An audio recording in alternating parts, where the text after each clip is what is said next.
Hello పెళ్లి పేరయ్యా. రాంబాబు ఈ బుద్ధే కదా నీ పెళ్ళి?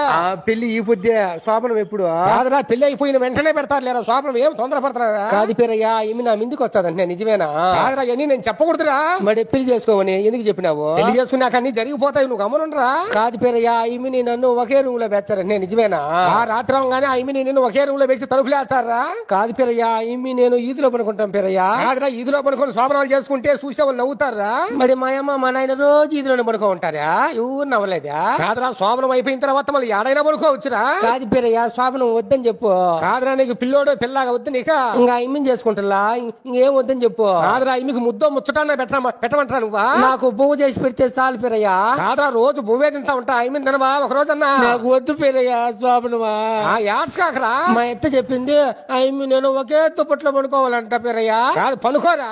నాకు ఉబ్బ పెడతాది, నేను ఈదులో పడుకుంటా. కాదురా, పెళ్ళైన కొత్తలో ఎవరు చూడడం చోట పడుకోవాలరా, అట పనుకోకూడదు. అట్టయితే మా తాత వాళ్ళ ఊరికి పోయి పడుకుంటాలే పేరయ్యా. కాదురంగా ఐమికి ముద్దూరు పెట్టారా? ఏమి ఐమికి వాళ్ళ చుట్టాలు ఎంతమంది లేరు? తప్పురా, మాట మాట్లాడకూడదు, ముద్దు నువ్వే పెట్టాలరా. నాకు భయంగా పేరయ్యా. పెళ్ళైన తర్వాత శోభనం ఖచ్చితంగా చెయ్యాలరా. కాదు, ఏమిటి ఏడుస్తావా? శోభనం వద్దని చెప్పారయ్యా. అది యాడ్స్ కాకరా. పేరయ్యా, మళ్ళీ పెద్దలైనాక శోభనం చేసుకుంటాలే పేరయ్యా. కాదురా, నువ్వు ఖచ్చితంగా శోభనం చేయాల్సిందేరా.